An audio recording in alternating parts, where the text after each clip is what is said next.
फरमाते हैं कि मैं ना मजदूर लेने गया, बगदाद के चौक में मजदूर बैठे होते थे, तो मेरी उन मजदूरों में से ना एक नौजवान बच्चे पे नजर पड़ी। बड़ा कमजोर सा वजूद था, लेकिन चेहरे पर इबादत का निशान था। माथा बताता था कि नमाज का बड़ा ख्याल रखता है। मैं उसके करीब गया। चेहरे भी बड़ा कुछ बताते हैं ना, चेहरों में भी बड़ी रानाई होती है। फरमाते हैं मैं करीब गया, मैंने उसको कहा बेटे मजदूरी करोगे? तो कहने लगा मजदूरों में बैठा हूं तो हुजूर मजदूरी के लिए ही तो बैठा हूं। तो मैंने कहा कि चलो फिर। कहने लगा नहीं, मेरी कुछ शर्तें। मैंने कहा बताओ? कहने लगा पहली शर्त यह है कि लोग 4 दिनार दिहाड़ी लेते हैं, मैं 3 दिनार लूंगा। मैंने कहा यार बे तो बड़ी बेहतरीन है, बाकी भी इस तरह की रख ले। उसने कहा हुजूर दूसरी शर्त यह है कि मैं आपकी मुकम्मल बात मानूंगा, लेकिन जब अजान हो जाएगी फिर आपकी नहीं सुनूंगा। तीसरी बात उसने ये की कि हुजूर मैं आपके घर में काम करूंगा पर आपके किसी सवाल का जवाब नहीं दूंगा। कहते मैंने कहा यार तू बड़ा अजीब है, शर्तें तो मालिकों की होती हैं। कहने लगा जी बहरहाल मैं शर्तें लगा के जाता हूं। फरमाते हैं मैं उसे घर ले आया, काम मैंने उसको बताया, तो जो काम मजदूर सारे दिन में करता है ना उसने 2 घंटे में ही कर दिया। हमारे मजदूर सिगरेट पीने में भी तो आधा घंटा लगाते हैं, वो चाय पीने जाएं तो पौना घंटा वहां। उनको भी तो दयानतदारी करनी चाहिए कि नहीं करनी चाहिए? ने मुआहदा किया है ना जी, तो पूरा उतरना चाहिए ना।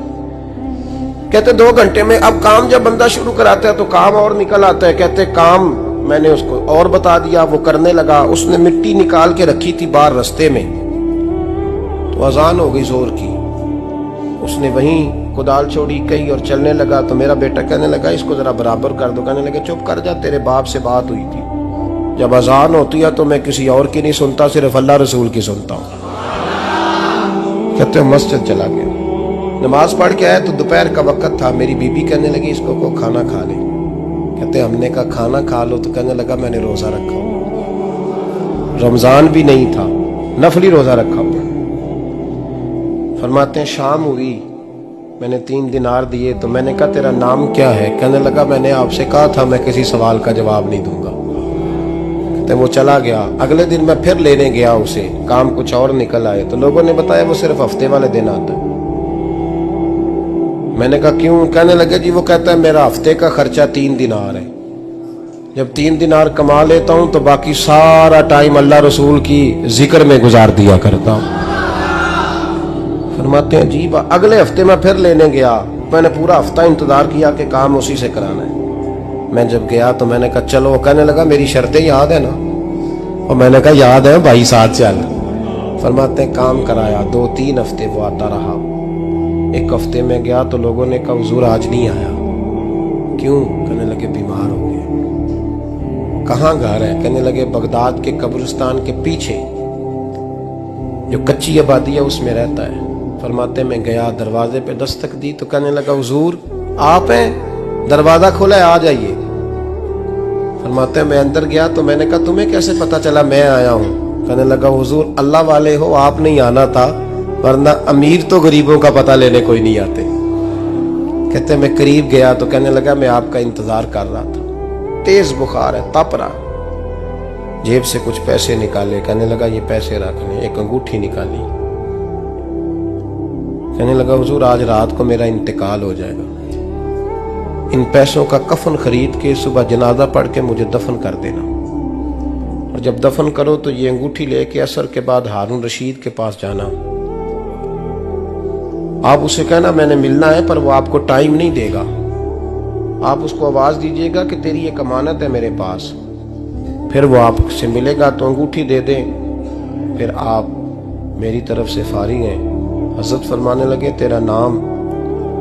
और कहने लगा हुजूर वक्त थोड़ा है, आज रात मैंने जाना है, बड़ी लंबी माफी मांगनी है रब करीम से, अगर मुनासिब समझे तो मुझे अपने रब से तन्हाई कर दे। फरमाते हैं मैं आ गया, पर उसकी बातों ने मुझे सारी रात सोने नहीं दिया। फरमाते हैं सुबह बड़ी मुश्किल से सूरज निकला, मैं गया दरवाजे पे हाथ रखा तो दरवाजा खुला हुआ था। अंदर दाखिल हुआ तो खुशबुएं मेरा इस्तकबाल कर रही थी। जब चेहरे से कपड़ा हटाया तो उसका तो इंतकाल हो चुका। इंतकाल हो चुका है, ऐसे है जैसे किसी का दीदार करके सोया। कहते मैं तो 2 आदमी ले गया था जनाजे पे, पर पता नहीं दुनिया किधर किधर से आई, कहां कहां से। अखां जदों मीटियां जमाना मैनू रोवेगा, अपना ते अपना बेगाना मैनू रोवेगा। फरमाते हैं मैं तो 2 बंदे ले गया था, पर पता नहीं मखलूक कहां कहां से आई। जनाजा पड़ा, दफन किया। हारून रशीद के पास में असर के बाद गया, मैंने बुलाना चाहा पर बादशाह था, मेरी तरफ देखा ही नहीं। मैंने उसको कहा तेरी ये अमानत मेरे पास है। फरमाते हैं वो मुझे कोने पे ले गया, क्या बात है, कमरे में बुलाया, मैंने अंगूठी दी। हारून रशीद तो चीखे मारने लगा, कहने लगा अंगूठी वाला कहाँ है? मैंने कहा वो तो इंतकाल कर गया। कहने लगा मुझे कब्र पे ले चल। कहते मैं कब्र पे लाया तो वो लेट गया, तड़प के रोने लगा। मैंने कहा मेरा कलेजा फट जाएगा, ना उसने कुछ बताया ना तूने बताया, ये कौन था? तो हारून रशीद कहने लगा ये मेरा बेटा था। मैंने कहा तेरा बेटा और मजदूर? कहने लगा हुजूर ये हजरत दाऊद ताई के पास बैठा करता था, उनका मुरीद था, मुझे रोज कहता था अब्बा तूने बड़ी दुनिया इकट्ठी कर ली है, मरते वक्त तुझसे टांगे समेटी नहीं जाएंगी, इतना हिसाब नहीं तू दे सकेगा। मैं इसको समझा देता, इसकी अम्मा समझा देती। ये रोज हमें कहता छोड़ दो, आ जाओ अल्लाह रसूल की बारगाह में झुक जाएं। हम समझ। एक दिन ये चला गया, कहने लगा फिर तुम्हारा रास्ता और है और मेरा रास्ता और है। ये सोने की अंगूठी गलती से इसके पास रह गई, गलती से हीरे की अंगूठी चली गई। कहने लगा देखो मेरे बेटे ने आज वो भी वापस कर दी है। फिर तड़प के कहने लगा हारून रशीद था तो ये मेरा बेटा, पर मेरा मुर्शद निकला, मेरा पीर निकला। भाई जिंदगी तो बड़ी थोड़ी है ना। बाबा साहब ने कहा था उठ फरीदा सुत्या, और दाढ़ी आ गया ही पूर, अग्गा नेड़े आ गया, पिछा रह गया ही दूर। उठ फरीदा सुत्या खलकत वेखन जा, मते कोई मिल जाई बख्शिया ते तू ही बख्शिया जा। उठ फरीदा सुत्या झाड़ू दे मसीत, तू सुते रब जागदा, तेरी डाडे नाल परीत। मेरा रब हमें भी अपनी बारगाह में कबूल फरमा।